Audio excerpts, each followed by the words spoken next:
Halo semua dan selamat datang. Kita langsung aja ya. Kali ini kita bakal bedah topik yang lagi heboh banget, yang mungkin bikin banyak dari kita jadi bingung. Kita akan ngomongin bahaya hurafat atau cerita takhayul, dan gimana sebuah klaim yang super aneh, kayak ada orang yang bisa Isra Mi'raj sampai 70 kali, bisa muncul dari perdebatan sengit soal nasab. Oke, kita mulai ya. Pasti ngerasa kan, belakangan ini lini masa media sosial kita tuh rasanya kayak medan perang. Topik-topik sensitif soal agama yang mestinya mencerahkan, malah jadi sumber kebingungan dan perpecahan. Pernah nggak sih kalian bingung ngelihat debat panas soal agama di medsos? Satu postingan viral, terus tiba-tiba semua orang di kolom komentar jadi pakar dadakan. Bukannya dapat pencerahan, kita yang cuma nonton malah jadi makin pusing. Siapa yang benar? Kenapa kok rasanya jadi personal banget ya? Nah, ini dia nih intinya. Ini tuh bukan cuma soal adu argumen loh, tapi ini menyangkut hal yang super-super personal. Kehormatan keluarga, kebanggaan soal garis keturunan, dan bahkan fondasi keyakinan kita. Makanya, gak heran kalau diskusinya jadi gampang banget panas dan emosional. Oke, biar kita paham nih, kok bisa sih dari kebingungan ini muncul klaim-klaim aneh? Kita perlu lihat dulu biang keladinya. Dan studi kasus yang paling pas saat ini ya, kontroversi soal nasab Ba'alawi. Ini contoh nyata gimana tradisi, sejarah, dan sains modern bisa saling bertabrakan. Oke, jadi Ba'alawi itu siapa sih?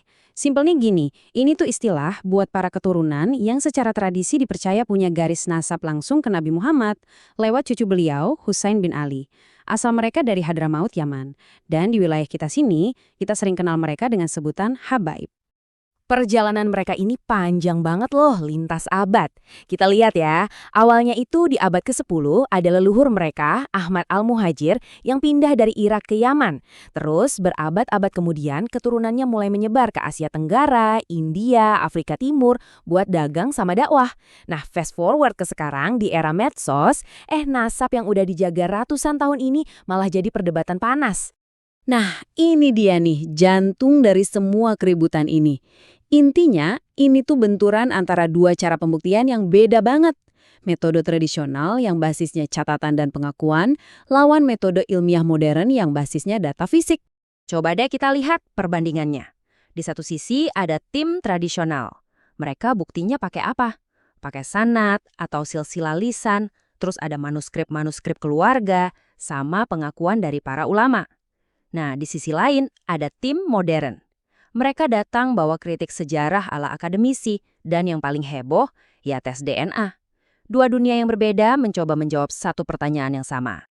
Nah, ini nih pertanyaan besarnya. Jadi DNA itu bisa nggak sih jadi bukti mutlak soal nasab? Kan canggih tuh teknologinya. Harusnya bisa jadi penentu akhir dong. Klik, beres deh, kan? Tapi, apa iya sesederhana itu? Ternyata jawabannya nggak sesimpel itu. Coba kita lihat deh kenapa.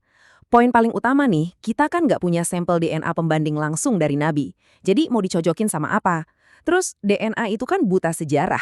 Dia cuma bisa baca jejak biologi. Dia nggak ngerti mana yang adopsi, mana pengakuan masyarakat. Jadi hasilnya itu perlu banget ditafsirin pakai data pembanding yang banyak. Ada analogi yang keren banget buat ini. DNA itu tuh kayak alat forensik modern. Canggih, kuat, berguna banget. Tapi dia bukan hakim tunggal. Dia nggak bisa cerita sendiri tanpa bukti-bukti pendukung lainnya. Nah, di tengah suasana yang panas, serba gak pasti, dan saling serang kayak gini, inilah saatnya efek samping berbahaya muncul. Ini jadi lahan subur banget buat cerita-cerita yang dilebih-lebihkan atau yang kita sebut hurafat. Ketika orang bingung, cerita yang paling sensasional lah yang biasanya paling cepat menyebar. Dan inilah puncaknya. Di saat orang lagi pusing-pusingnya soal nasab, tiba-tiba muncul satu klaim yang wow, jauh lebih dahsyat lagi. Katanya nih, ada manusia biasa yang bisa bolak-balik ngalamin Isra Mi'raj. Nggak cuma sekali, tapi sampai 70 kali. Gimana coba nanggepinnya? Oke, kita luruskan dulu ya, biar jelas. Menurut ajaran Islam yang kita semua anut, Isra Miraj itu adalah mukjizat super spesial. Itu kejadian sekali seumur sejarah dan hanya untuk Nabi Muhammad SAW. Gak bisa diulang, gak bisa dialami manusia lain. Titik. Jadi kalau ada klaim sebaliknya, ya itu udah jelas banget keluar dari jalur.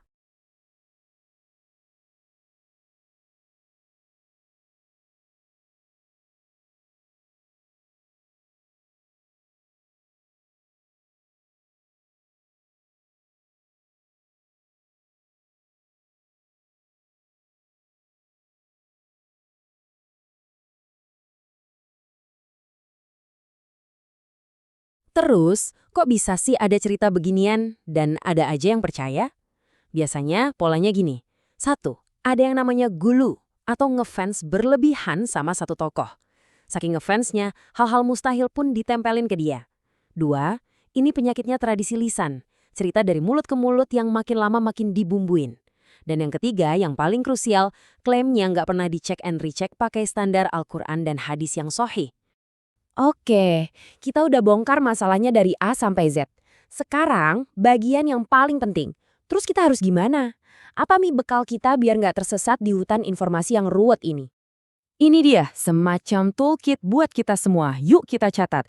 Pertama, harus bisa bedain mana ilmu, mana opini liar di medsos. Kedua, kalau bingung, jangan nanya ke sembarang orang di internet. Tanyalah ke ahli yang beneran ngerti. Terus, yang penting juga, jaga adab. Beda pendapat boleh, caci maki jangan. Hindari fanatik buta, fokus ke takwa, bukan cuma nasab. Dan yang terakhir, jurus paling ampuh di era sekarang, saring sebelum sharing. Pada akhirnya, pertanyaannya kembali ke kita masing-masing.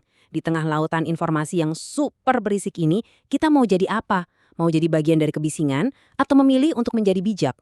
Pilihan buat berhenti sejenak, berpikir, dan gak ikut-ikutan, itu sepenuhnya ada di tangan kita.